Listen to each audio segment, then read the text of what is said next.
Hey, this is Isaac Robinson Smith, and you're watching Voice of the Heroes. What's good, everybody? It's the one and only one, Fleeboy Jetson. And if you're tuning in for the first time, please don't forget to like, comment, and subscribe. Also, click that notification bell so you don't miss any interviews or discussions on your favorite heroes and villains from across the world. And today we got a very special guest. He is the newest and hottest member of Marvel's X-Men's 97, Roberto Del Caste, aka Sunspot, Gui Agustini. Welcome to the show. How you doing today, Wow. my brother? Lee, that's an amazing introduction, man. I love the energy. Thank you so much, everybody. And thank you for having me on the show here. I'm so excited. I'm really honored and it's a pleasure. Hey, the pleasure is all ours. Welcome. So tell us a little about your character. So, Sunspot, Roberto, he was born in Rio, in Brazil. His father was a millionaire and, born in Sao Paulo. And, Roberto, he was, grew up, very well educated and all that. And he's very good at soccer, and in sports, a lot of abilities and stuff. But, when he was growing up, playing a lot of tournaments and playing soccer. That was like what he really wanted to pursue. And then it was in a soccer match, due to racism and bullying, that he discovers his powers. And so after that, I mean, there's through the comics, there's a lot of things that happen before he joins the X-Men. But yeah, I mean, it's been such a joy to be part of it now, and bring his voice to life. I'm super honored. Man, it's amazing watching them bring Sunspot back to the X-Men roster because I believe they brought him and I think it was Evolution that he had a Hmm. glimpse of it. So it's dope to see him brought into this cast. Was you original? Was you a fan of the original? Yeah. Oh yeah. Yeah, I grew up watching it, my mom's kitchen. Not like I'm not sure. I've been saying that, like, I don't know if it played like every Saturday, like for you guys here, in Brazil. I don't remember religiously, like weekly, waiting for like Saturday to come to watch it. I think it was a little bit more random. Maybe I started like a little bit later. I don't know if I really started watching 1992. But definitely, it was, I think, one of the first introductions to superheroes that I had. And, I have some action figures still that I'm really excited to now, like, go back home and pull them out and see what they look like. So, yeah. How dope is that? Speaking of action figures, man, I know the Funko Pop got to be on its way. I know we gotta get some action figures at Sunspot. So is that like a full circle moment for you? Oh my God. Yeah, absolutely. I love them. I love them. That's like, I think that, yeah, I mean, I used to play so much, all, with not only, X-Men, but like so many different kinds. But definitely, I had my Wolverine.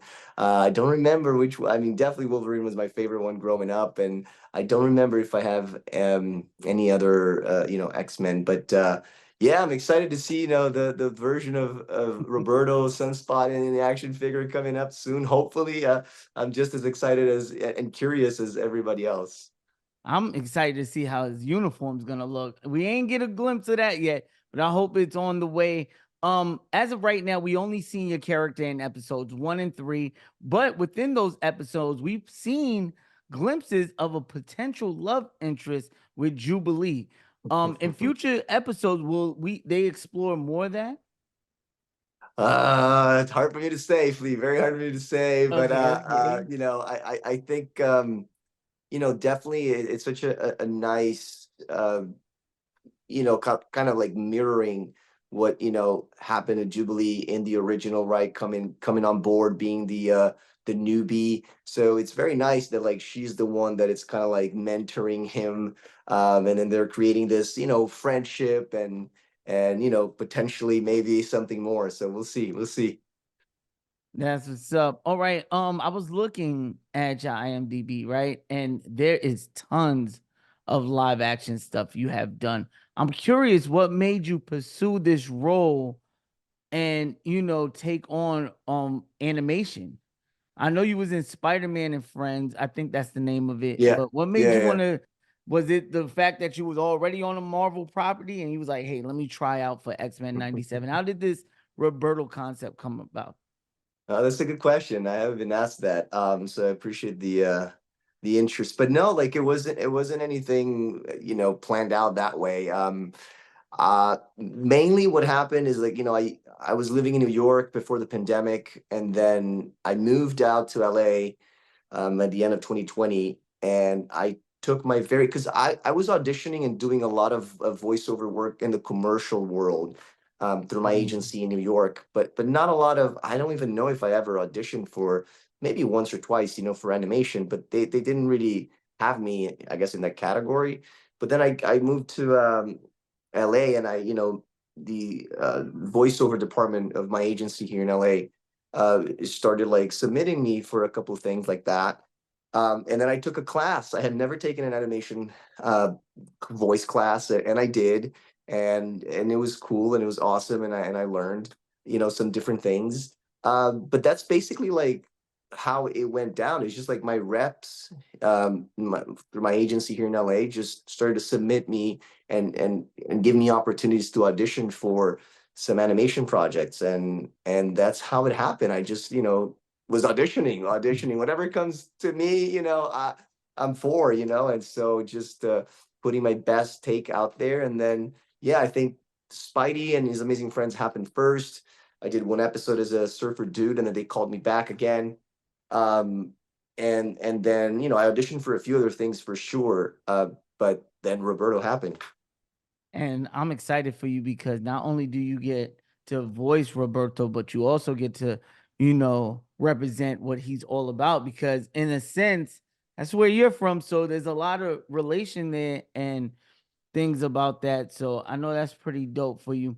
But tell us what inspired you to be an actor and what was you doing before your acting?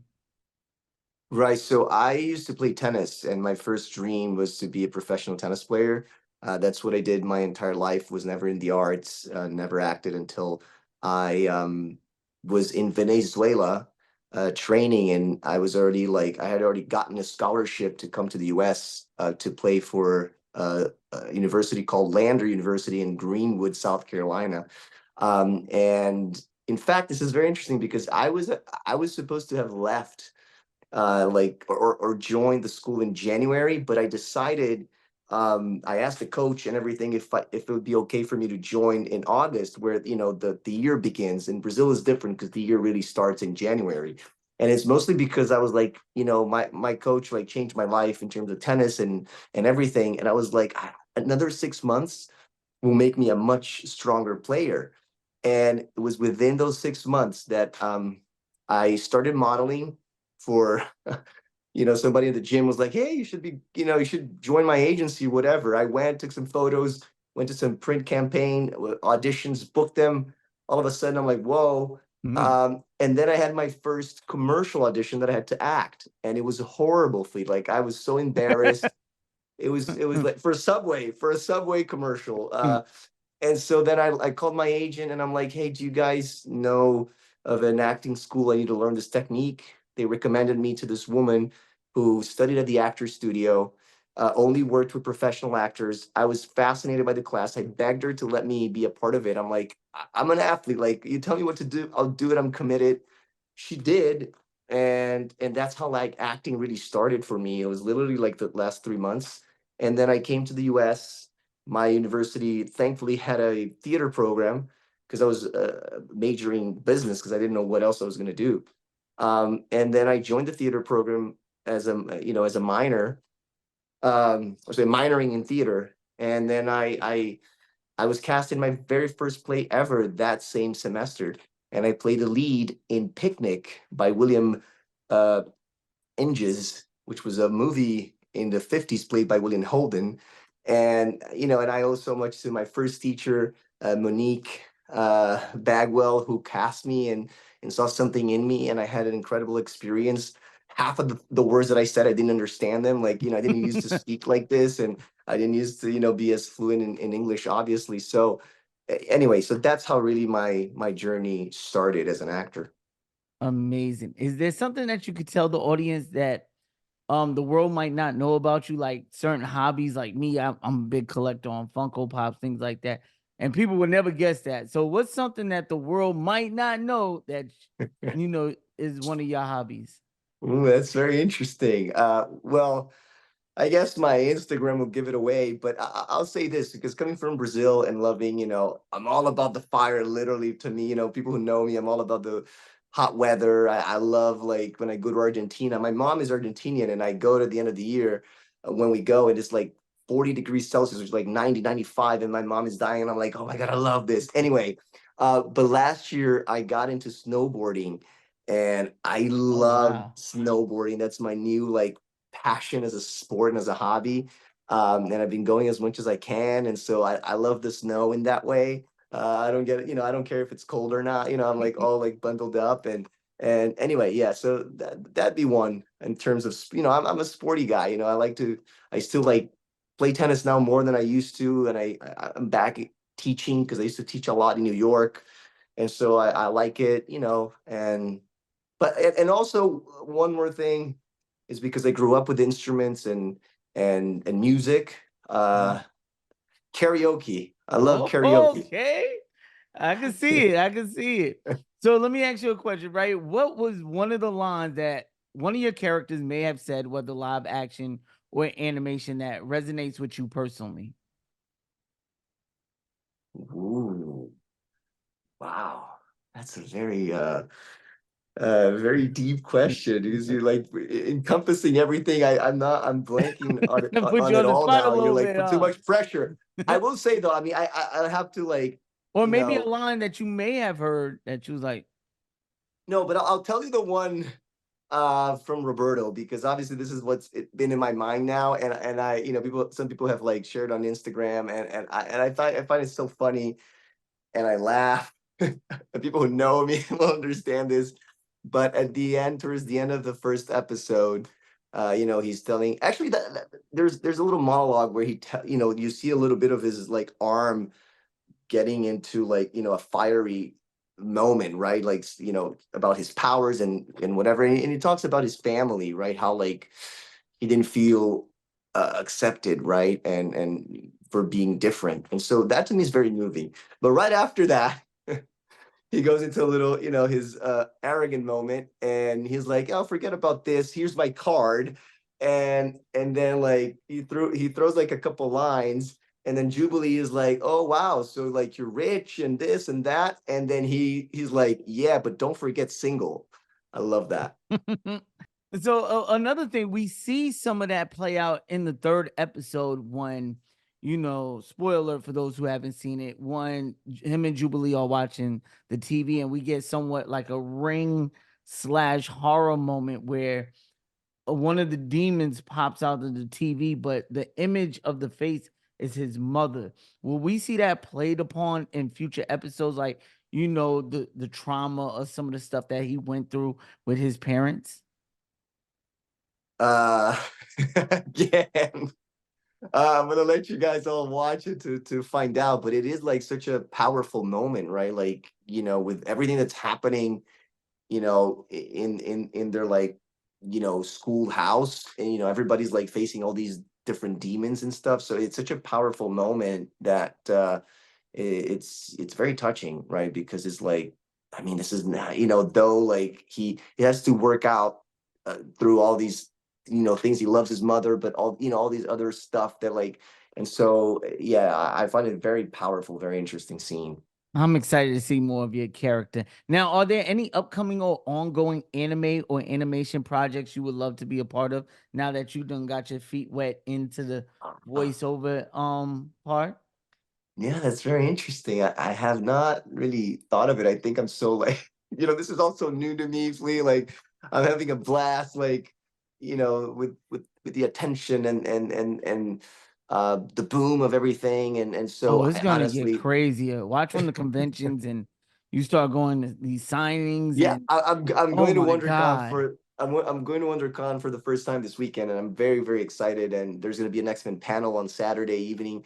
So anyway, yeah, I haven't thought of it at all. I mean, I'm just open. I have auditioned for other projects, and brand new that have no IP or anything like that. I haven't nothing has come to my mind. I'm like, oh, I really want to do this, but I think like with everything in my career, it's just been, I'm very fluid. I'm very open. I kind of like go with the flow. There's one thing that when people ask me in general, what is like if there's a role that you like to play, and now like that's just coming to me right now, Flea. I'm like, maybe like an animation I can make it because I love medieval stuff, right? Like think of Game of Thrones and all this stuff. And my dream role is to play a knight, right? I would love to, like, I think I grew up with, Robin Hood, the 90s or 80s, I think the 90s version or whatever. And so, maybe that's something that I can materialize, attract in the animation world. Who knows?